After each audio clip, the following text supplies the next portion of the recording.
Hey everyone, today I'll be doing a review of the game Vampyr. Vampyr is a very unique kind of game. We haven't really seen too many vampire games for quite a while. I think the last one that came out in recent history was the Castlevania games. And I remember back in the old days there used to be Vampires, the Masquerade. That was a fun game. But yeah, it's been a while since we've seen a game of this type. As the name implies, yeah, you control a vampire. I won't be giving any big spoilers away in the review, but I'll go over what's going to be covered in the first 5 minutes of the game.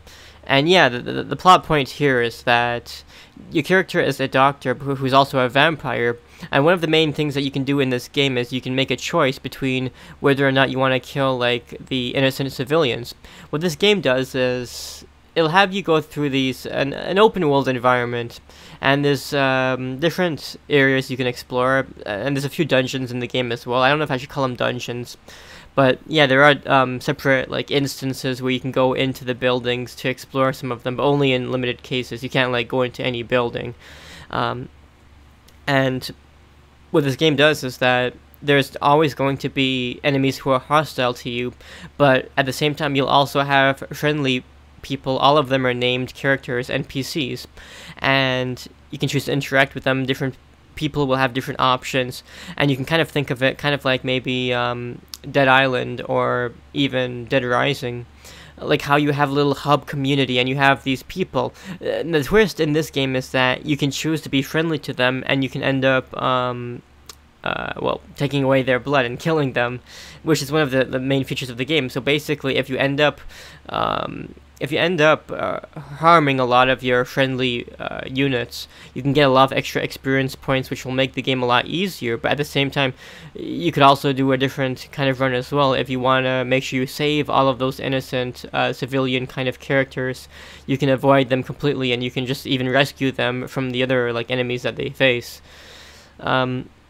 So this game tries to be unique in that aspect. This game takes place in, I don't know if I should call it Victoria London, but it's meant to be an old school London kind of game. So you can kind of think of something like Sherlock Holmes. This is that kind of time period. And well, one thing about this game is that it does focus a lot on the interactions between you and the NPC characters. So you can talk to them, and then one thing is that there's actually a lot of voice acting in the game. This game isn't a AAA budget title. Sorry, it's not a AAA title. It's more of a limited budget title. And there's some unique cutscenes in the game, but the thing is the unique cutscenes are not even properly animated. It's like a storyboard where they don't even have moving mouths. You just hear voices of the characters over their faces. It's that kind of game. You don't see those cutscenes too much though. Most of the cutscenes in the game are in-game cutscenes, so it's just watching your character interact with the NPCs, and you can choose different dialogue options, and that kind of stuff. The gameplay is actually really fun. Even though, this game has a lot of lore and it has a lot of the characters you can talk to, you don't have to necessarily do that. The gameplay is actually kind of similar to that of Dark Souls. Now, a lot of people like to use the Dark Souls comparison for completely unrelated things like that. There was one famous instance of last fall where people were comparing the difficulty of Crash Bandicoot to Dark Souls, and that's kind of silly. But in terms of the gameplay, yeah, this is actually kind of really similar to Bloodborne's gameplay, where you get in there, you want to attack an enemy, and then you quickly dodge when they're about to attack you back. It's very similar, and in fact, it probably had inspiration from the gameplay elements of Bloodborne. But it's not that hard though. The game is really friendly with respawning. There is some difficulty with the game though, depending on how you choose to play the game. Over the course of the game, you're a doctor, so the thing is, over the course of the game, you have a hospital as your main hub area, and you have other areas as well that you can access later in the game. But the thing is that over time, the people in your community will start to get sick, so you have to make medications for them. This game has a looting system, and it has a system where you can craft items. You can craft and make improvements to your own weapons. You have experience points that you can gain. You can level up your character. But the big thing is that you can craft medicines for your the people in your community. But if you don't do that, then your community members will end up dying anyways. Even if you didn't kill them yourself, they might have died from natural causes. So there's kind of an extra stress factor. The time doesn't progress in real time, though. The time only progresses when you choose to sleep on a bed to level up. It's kind of like Oblivion. If you've played that game, you level up manually. You gain experience points, and you can utilize those experience points after using a bed. But when you use the bed and level up, then time passes, and a whole bunch of people might end up getting sick, and then you have to quickly make sure you have the items on hand, or you have to go and get them to rescue your friendlies. So, as I said, like, there is a lot of dialogue, like an insane amount of dialogue, but you don't have to do it, but you still might miss out on in-game benefits if you choose not to talk to that many people. There's definitely a lot of choices, decisions that you can make, and the decisions that you make in the game will affect who lives and who dies. And when I was playing through the game, it actually looked like it was tough to do everything, and I wouldn't encourage you to try to do everything at once. I think that no matter what, when you're doing a playthrough, you might end up just losing a few people no matter what, because it requires a lot of management to do everything. So that's why I like to draw the comparison between this game and Dead Rising, because I know in the original Dead Rising, you really had to have a lot of time management skills to be able to rescue everyone, make sure everyone like survives, all of that kind of stuff. Lots of micromanaging over them. The game has acceptable graphics. As I said, it's not a AAA game, so you can't really expect like amazing graphics. But if I had to say so myself, the graphics get the job done well. It's nothing to write home about, though. I really do like the art style. The art style is really good, and I like the environment. I think they did a good job of recreating, the old school London kind of look. The open world that you explore isn't really that big, but the game is lengthy, and people, well, I'm over 20 hours in the game myself, but it takes about 20 to 30 hours to get through the game, so if you're worried about getting a bang for your buck, you will probably get some good experience if you manage to get through the game, but you have to know what you're getting yourself into. Not everyone will like this kind of game. It isn't a low budget title, but it's not like a AAA title either. It's somewhere between that, so you have to see if this is kind of like the game that you think you would like, and if it is, then you can go through it, and you'll actually get a lot of playability out of it. I wouldn't really say replayability necessarily, because I don't think, after going through the game once, I don't really think I want to go through the game a second time, even though there are different choices to be made. I think, though, that even if you just decide to do one playthrough of the game, you can spend a lot of time just doing that one playthrough. That's the good thing about it kind of being a budget title. The soundtrack in the game is actually really decent. I like it. Like, it has a lot of classical music that you'd probably find during the the old school London time period. I really do like the soundtrack. It is unique, and it kind of is like that meme that people say, where you'll often find the best and most amazing soundtracks in not necessarily the best of games. It actually does have a really decent soundtrack that's nice to listen to. Sometimes it does make a few mix-ups, like it'll be playing some of the classical music when maybe there's a like action scene going on, and you know what I mean, like sometimes there's a little bit of mismatch between the emotion of the song and the emotion that's actually going on in the cutscenes of the game. But otherwise, I think the orchestrations that are presented in the game, they're actually pretty decent. I like that.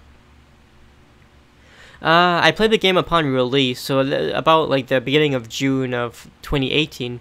And the game was a bit glitchy for me. I have gotten stuck in a few places, and I have gotten stuck on loading screens, but bear in mind this is the PC, so, PC versions often have a few more bugs and glitches compared to the console versions. But I think that, if you wait a couple of weeks, they should eventually patch all of the, the rough patches that is there. Overall, though, I have to say that the game is interesting. I really do like the art style and the aesthetic, even if it's not presented in the most, digestible way. There's so many characters you can talk to, and you get a lot of information about the world and the lore of the game from talking to different characters. But if that's not what you like to see, then maybe it's not the game for you. But overall, I like what I'm seeing. The developers of this game, Don't Nod Entertainment, they've made a lot of different kinds of games in the past. You know, they made a game called Remember Me, and that focused on a protagonist going through a world where you can basically buy these like memory fragments, so you can put like good memories and remove bad memories, like this kind of stuff. It's meant to be kind of like a future dystopia, but it was a really unique game, but not like a lot of people like that game. And then more recently, which more people are familiar with, is Life is Strange, from those same developers. And you know, those were like teenage girls going through high school, and I guess it had a little bit of a few supernatural elements with it, with that game. And I guess it kind of had a few murder mystery aspects to the game. And now they're going over here, you know, a vampire trying to live in Victoria, London, this guy is also a doctor, and he can choose whether or not he wants to be friendly to the community, or if you want to secretly backstab everyone and get all the experience for yourself. So, you know, these developers have made quite a very large variety of games. But I do like the steps that they're taking. It's not like this is a poorly made game, no. But this definitely isn't the kind of game that will appeal to everyone, because it's so narrative heavy. You know, it's almost as narrative heavy as like a visual novel. But I think though that maybe they should have focused a little bit less on all of those characters. Maybe focused a little bit more on the gameplay. Maybe it would have done better then. I do also would like to draw comparisons with this game and The Surge. The Surge is kind of, if you haven't played The Surge is kind of like a Dark Souls Bloodborne clone. Lords of the Fallen was also made by the same people who made The Surge, and those are both pretty much Dark Souls clones, and a lot of people didn't like them because they were rough around the edges. But this game is kind of like those games. It's like an unpolished Bloodborne. It has a lot of mistakes. It's not the same as it, but like, you know, if you were to really generalize games to the most basic kind of format, then yeah, like this game really does feel kind of like Bloodborne. You dodge, you have to swipe the enemies. It's easier though because you can level up, grind experience, that kind of stuff. You have a lot of skills you can buy, so it actually is a lot easier than that. The game does have a lot of unique bosses, like, you know, the Dark Souls games as well. And you know, in an environment where you don't see that many boss fights in games nowadays, I'm always happy to see, you know, unique characters, unique bosses that you can fight in the open world. And I definitely noticed that there's optional bosses that you can fight when roaming around, and you have the main storyline bosses that you need to defeat to continue on the main story as well. In terms of the storyline, yeah, sometimes it can be kind of really rough around the edges, since it is kind of like, you know, an unpolished kind of game. I noticed, yeah, one good example of this was when I had to sneak up on a character in one of the main storyline missions. There was this one mission where you have to sneak up on a character and listen to the dialogue, but the problem was that I didn't realize you were supposed to follow him so quickly, and I ended up dying to an enemy, so I ended up going back to that location, and I was bewildered because I didn't know where to go. And then I realized afterwards, oh, I was supposed to follow him all the way across the map to somewhere else. And then I was supposed to listen to the conversation that he was having, but they didn't properly like reset the mission, you know what I mean? You see what I'm saying? It's like I was supposed to follow him, but instead I died to an enemy because I was kind of being careless. And then basically he went all the way to somewhere else in the map, and my map marker was only showing the original location. And I went to the original location, I'm like, what the hell, where is he? Like, what's going on? Where do I go? And I had to look up a guy online to see what I had to do to complete the mission. So, you know, the game is rough around the edges, and you have to kind of debug the game a little bit. But it's not like it's an exceedingly hard game or anything like that. No. It's very friendly. It's much more friendly and easy compared to like Dark Souls or Bloodborne.